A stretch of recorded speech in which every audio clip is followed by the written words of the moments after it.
मेरे father in law की एक कंडीशन थी कि मेरे पास गाड़ी होनी चाहिए। तो सच में? हाँ, मुझे रख लो, कुछ सैलरी मत दो, मुझे 1 महीने सर्विस सिखा दो कैसे करनी है और मैं खुद कर लिया करूँगा। 12 लाख चला पास और सरचू के बीच एक नदी आती है जिसपे उस टाइम ना पुल वो मेंटेनेंस था, तो हमने देखा फॉर्च्यूनर या बड़ी गाड़ी नदी क्रॉस करके निकल रही थी। मैं उनसे बात करता नहीं, मैं ट्वीट करता हूँ सीधा।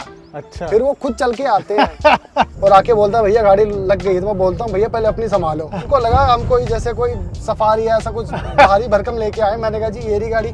अब टियागो से आए हो? अच्छा। मैंने कहा हाँ। उसके बाद जब भी हम ऑफिस में मिलते थे तो वो नाम बाद में बताते थे, पहले ये बताते थे यही है जो टियागो से आए हैं। ये बेयरिंग की आवाज आई है सर्विस के बाद। 2.5 लाख रुपए के आसपास लगाया। मैंने कहा सर मेरा देने का मन नहीं है, मैं खड़ी कर लूंगा। ना आपको सिर्फ टाटा का शोरूम ही दिखाई देता है क्या? ये कहने का मतलब है दूसरे ब्रांड के भी कोई मतलब आप ट्राई करके देख सकते हो। आज बड़ी ही खास गाड़ी है हमारे पास और वो खास गाड़ी है हमारे मनोज भाई की। मनोज भाई बहुत बहुत स्वागत है चैनल के अंदर। और उस गाड़ी को इन्होंने चला दिया है 1,18,000 किलोमीटर और वो गाड़ी है एंट्री लेवल सेगमेंट की। आज से 8 साल पहले वो लॉन्च हुई थी 2016 में और इन्होंने ली है 2018 में। लगभग 7 सालों में 1,18,000 किलोमीटर चला दिया और काफ़ी लोगों का कंफ्यूजन रहता है कि वो गाड़ी रिलायबल है या फिर नहीं है। फ्रेम में देखिए आप, ये है टाटा की टियागो 2018 मॉडल। इसका जो वेरिएंट है XT वेरिएंट है। मनोज भाई सबसे पहले ये बताओ कि ये उस टाइम पे आपने कितने की ली थी? सर ये हमें पड़ी थी डिस्काउंट मिला के 5,10,000 रुपए की। 5,10,000 रुपए की गाड़ी इन्होंने इतने साल चला दी। आपको क्या लगता है पैसा वसूल हो गया? सब बिल्कुल पूरा वसूल हो चुका है। बहुत अच्छे से वसूल हुआ है और बहुत प्राउड है इस गाड़ी पे। बिल्कुल 100% रिलायबल है और कहीं भी ऐसी कोई दिक्कत नहीं आई इस गाड़ी के साथ और मैं बहुत सेटिस्फाइड और एकदम खुश हूँ इस गाड़ी से एकदम। टाटा को ईवी कुछ ज्यादा ही क्रेज चढ़ रहा है। अब यहाँ पर देखो रेवेट्रॉन को इन्होंने ईवी ऑन बना दिया है यहाँ पर। ये किसने किया? सर्विस सेंटर वालों ने? Yes sir. कितना और चलाओगे? सर जब तक चलेगी तब तक चलाएंगे। ऐसा कोई टाइम नहीं है, 1 साल 2 साल। अभी ऐसी कोई दिक्कत नहीं लग रही। जब तक चलेगी तब तक चलाएंगे। और अब ये कैसी चल रही है वो तो मैं आपको बताऊंगा। अभी कितनी चल सकती है वो अभी पता चल जाएगा। मुझे सबसे पहले एक बात बताओ यार, ये 7 साल में 1,18,000 किलोमीटर थोड़ा सा ज़्यादा चले हैं पेट्रोल गाड़ी के हिसाब से। आपकी रनिंग कहाँ कहाँ की है? इस गाड़ी से आप कहाँ कहाँ होके आए हैं? 2014 से इसी शहर में रह रहा हूँ। 18 में हालांकि गाड़ी ली थी। हमारे शहर में रनिंग बहुत कम होती है। यूजुअली हम बाइक से ही करते हैं ट्रैफिक की वजह से। तो मेरा ससुराल है कानपुर। अच्छा। या तो वहाँ आना जाना होता है। साल में 12 महीने होते हैं, 9 चक्कर लग जाते हैं वहाँ पे। अच्छा। और 475 किलोमीटर पड़ता है एक साइड, तो ज़्यादातर वहीं होता है। इसके अलावा मेरा गाँव है हिसार हरियाणा में, वहाँ पे। अच्छा। इसके अलावा ये चलती है ज़्यादातर पहाड़ों में, हिमाचल, उत्तराखंड या कश्मीर साइड, या कई बार मेरी वाइफ का ऑफिस है महाराष्ट्र में, पुणे में। अच्छा।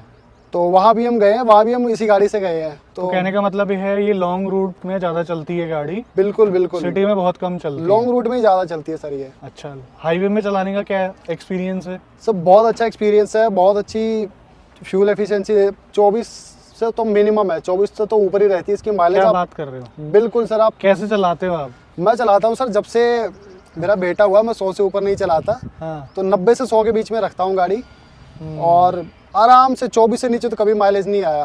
टैंक टू टैंक भी 24 आता है? बिल्कुल टैंक टू टैंक 24 आता है, ऊपर भी आ जाता है कई से। अच्छा। 24 तो मिनिमम है, 24 से नीचे नहीं आती सर। पेट्रोल तो बचता ही है खैर, और इसके अलावा ऐसा भी नहीं है कि बहुत थकान हो रही हो, ऐसा भी कुछ महसूस नहीं होता। कोई लैग भी नहीं महसूस होता गाड़ी में। एकदम छोटी गाड़ी होने का एहसास नहीं होता बिल्कुल इतने लॉन्ग ट्रिप में? बिल्कुल नहीं होता लॉन्ग ट्रिप में। अगर आप ये जो बाहर की नॉइज़ जो थोड़ी अंदर आती है इसको अगर आप मैं हटा दूँ तो इसके अलावा मुझे ऐसी कोई चीज़ नहीं लगती जो मुझे लगे कि बड़ी गाड़ी दे रही है, मुझे ये इससे नहीं मिल रहा। सारी चीज़ें प्रॉपर फंक्शन करती है, कोई दिक्कत नहीं आती। नॉन स्टॉप लेके गया हूँ मैं इसको 400-500 किलोमीटर। XT वेरिएंट है, ज़्यादा इलेक्ट्रॉनिक्स फीचर तो इसमें कुछ है नहीं। बेसिक सा एक इसमें इंफोटेनमेंट सिस्टम है जिसकी साउंड क्वालिटी आज भी बहुत ज़बरदस्त है। आप नई वाली टाटा की गाड़ियों की साउंड क्वालिटी सुनना और पुरानी वाली सुनना, आपको ज़मीन आसमान का अंतर नज़र आएगा। उसमें स्क्रीन जरूर दे दी है लेकिन क्वालिटी में अंतर आया है। और मुझे ये बताओ, कोई इलेक्ट्रॉनिक्स का फेलियर कभी परेशान करा हो किसी चीज़ ने, चाहे आपकी लॉन्ग ट्रिप क्यों ना हो या वैसे भी जिसकी वजह से सर्विस सेंटर जाना पड़ा हो, ऐसा कुछ हुआ? नहीं सर, इलेक्ट्रॉनिक को लेके आज तक कोई ऐसा फेलियर नहीं आया। कभी कोई प्रॉब्लम नहीं आई कि इलेक्ट्रॉनिक को लेके कोई प्रॉब्लम हो गाड़ी में। किसी भी वजह से गाड़ी कभी रुकी नहीं? किसी भी वजह से गाड़ी नहीं रुकी, किसी भी वजह से। टायरों का कौन सा सेट चल रहा है? टायरों का सर सेकंड सेट चल रहा है। ये आगे वालों का थर्ड है और वैसे सेकंड सेट पीछे लगा हुआ है। ओके, माइलेज आपने बता दिया 24 का कह रहे हैं, जो कि अनबिलीवेबल है। पता नहीं मुझे क्यों लग रहा है कि मतलब लॉन्ग ट्रिप में 24 का लॉन्ग ट्रिप में सर 24 का तो मिनिमम है। और सिटी में क्या देती है? सिटी में सर 20 से नीचे नहीं आती, 20 तो दे ही देती है। अब चलाने का तरीका इनका थोड़ा सा एडवांस है। नहीं, थोड़ा मैं आराम से चलाता हूँ। अगर आप आराम से चलाओगे तो माइलेज देगी बहुत। अगर आप बहुत रफ चलाओगे तो माइलेज नहीं देती है। मैं आपको एग्जांपल दूँ, हमारे घर में एक नेक्सॉन है, तो मेरा सा बहुत छोटा भाई है, वो उसको चलाता 14 का माइलेज देती है। अच्छा। मैं चलाता हूँ 20-21 का माइलेज देती है। मैंने फोटो भी खींची उसकी, फोटो खींच के मैंने भेजी, देखो माइलेज आ रही है इसकी, वो भी 100 की स्पीड के ऊपर। प्रॉपर गियर का इस्तेमाल करना, लाइट हाँ। फुट में चलाना, उसकी वजह से आप ऐसा एवरेज निकाल सकते हो आप बड़े आराम तो से। डिपेंड करता है कंडीशन पे। हाँ। मुझे एक बात बताओ, इतनी सर्विस हो चुकी है इसकी, 15,000 किलोमीटर पे इंटरवल है ऑयल चेंज का, हाँ। और सारी सर्विस क्या ऑथराइज सर्विस सेंटर में हुई है? हाँ बिल्कुल, सारी ऑथराइज सर्विस सेंटर से होती है इसकी सर्विस। और कैसा एक्सपीरियंस है सर्विस सेंटर का, मुझे बताना, आप खुल के बताना, कोई छुपाने वाली बात नहीं। सर मिक्स्ड एक्सपीरियंस है। सर्विस सेंटर नोएडा में जो है वो, मैं आपको एग्जांपल बताऊं, मैं रिसेंटली सर्विस करवाने गया था, तो सेक्टर 5, क्योंकि वो बहुत मेन रोड के ऊपर ही पड़ता है, ट्रैफिक भी लगा रहता है, तो बहुत लंबा ट्रैफिक लगा हुआ था। तो मैं ट्रैफिक को ऐसे साइड से पार करके आगे गेट में गया। गार्ड ने रोक लिया कि सर कहाँ जा रहे हो? मैंने कहा भैया सर्विस करवानी। कह रहा लाइन से आओ। मैंने कौन सी लाइन? कह रहा लाइन है। मैंने कहा तो ट्रैफिक है। कह रहा नहीं, ये सर्विस की लाइन है। अच्छा। मैंने कितनी गाड़ियाँ सर्विस करते हो? बोले सर एक दिन में 100। मैंने कहा मतलब ऑन एन एवरेज आप 1 घंटे में 8 गाड़ियाँ सर्विस करते हो? मैंने कहा 1 घंटे में तो बाइक की सर्विस होती है। बोले सर हाँ ऐसे ही। मैं यू टर्न मार के वापस आ गया सर। फिर मैं बाद में जब फ्री हुआ तब मैं गाड़ी लेके गया। कभी अच्छा एक्सपीरियंस हो जाता है कि सर्विस के बाद कोई प्रॉब्लम नहीं आती, कभी ऐसा होता है कि अब तो बहुत ज़्यादा इश्यूज आ रहे हैं, करवाने कुछ गए थे, अब नया कुछ हो गया। ओके। तो ऐसे ही है सर। एक बार मैंने इसके एसी में कोई प्रॉब्लम आई थी थोड़ी, तो उनसे ठीक करवाने गए, एसी की प्रॉब्लम तो उन्होंने ठीक कर दी। बट अगर आप देखोगे जब जहाँ पैर रखते हैं वहाँ वेंट होता है, हाँ। उसकी दोनों जाली मिसिंग थी। मैंने कहा सर ये कहाँ है?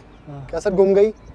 तो मैंने कहा दूसरी लगा दो, पैसे ले लो। क्या सर आउट ऑफ स्टॉक है? मैं कहा ये क्या बात हुई, आपने घुमा भी दी, आउट ऑफ स्टॉक भी बता रहे हो, आज तक नहीं लगा पाए। आपने उनकी कंप्लेन करी थी? सर कंप्लेंट आप उनसे करो तो कोई फायदा नहीं है। मैं तो अगर गाड़ी में कोई प्रॉब्लम आ गई सर्विस के बाद, मैं उनसे बात करता नहीं, मैं ट्वीट करता हूँ सीधा। अच्छा। फिर वो खुद चल के आते हैं। हाँ, वो खुद चल के आएंगे और उनके रीजनल हेड तक का कॉल आ जाएगा आपके पास। अच्छा। कि सर क्या दिक्कत है, और फिर सबके फोन आने लगेंगे। फिर होती है नहीं होती? फिर होती है। ओके, आपने नई टियागो चलाई है जो आजकल आ रही है 2020-22 के बाद? नहीं, मैंने टिगोर एक बार चला के देखी थी कुछ घंटों के लिए ही। उसके अलावा BS6? हाँ BS6। कैसा एक्सपीरियंस था आपका? अच्छा था सर, स्टीयरिंग उसका बहुत ही मुझे लाइट लगा, तो अच्छा एक्सपीरियंस अच्छा है सर ओवरऑल। चलो मैं तो इंतजार नहीं कर पा रहा हूँ, इस गाड़ी को चला कर देखते हैं और चलाते चलाते बात करते हैं कैसी चल रही है, वो भी बताऊंगा आपको मैं। जो भी हो, टियागो को टाटा मोटर्स ने लॉन्ग लास्टिंग गाड़ी बनाया, जैसा कि हम देख पा रहे हैं। तो इस लॉन्ग लास्टिंग गाड़ी में लॉन्ग लास्टिंग परफ्यूम भी होना चाहिए, जो कि है इन्वॉल्व का प्योर वुड। इसकी जो फ्रेग्रेंस है वो काफ़ी काम और रिलैक्सिंग है, आपको तुरंत मजा आ जाएगा जैसे ही आप 2 बार स्प्रे करेंगे गाड़ी के अंदर। ये परफ्यूम कंसंट्रेटेड है, काफ़ी लंबा चलता है, काफ़ी दिनों तक आप इसको इस्तेमाल कर सकते हैं और जब चाहे इस्तेमाल कर सकते हैं। ऐसे ही इन्वॉल्व के बहुत सारे परफ्यूम्स आते हैं, बहुत टाइप के परफ्यूम्स आते हैं, आप जरूर ट्राई करके देखें। जेप्टो से भी आप ऑर्डर कर सकते हैं और नीचे डिस्क्रिप्शन में मैंने लिंक दिया है, वहाँ से भी आप कर सकते हैं। अच्छा मनोज भाई, एक बात बताओ, इससे पहले आप कौन सी गाड़ी यूज़ कर रहे थे? सर ये पहली गाड़ी थी मेरी। इससे पहले मुझे, जब मैं डिलीवरी लेने गया था इवन, तो मुझे गाड़ी चलानी भी नहीं आती थी। अच्छा। तो मैंने अपने किसी दोस्त को बुलाया कानपुर से कि गाड़ी की डिलीवरी है, आ जाओ लेके आनी है। अच्छा। तो हम डिलीवरी लेने गए थे। तो ये पहली गाड़ी है सर मेरी। और उसके बाद हमने 2 साल पहले एक नेक्सॉन भी ली है हमारे घर में।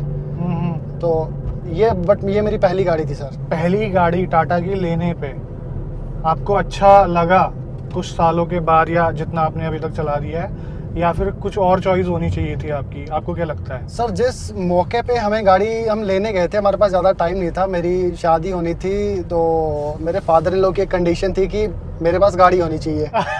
तो सच में? हाँ। और ये 7 फरवरी की शादी थी और ये 25 जनवरी की बात है ये। तो मैंने कहा मैं कहाँ से गाड़ी लाऊं?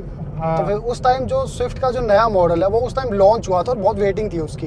अच्छा। जो एक बहुत पुरानी स्विफ्ट आई थी शुरू में, उसके बाद जो स्विफ्ट आई थी उसको वो वेटिंग में थी। हमने वो पता किया वेटिंग में, i10 हमारी बजट से बाहर जा रही थी।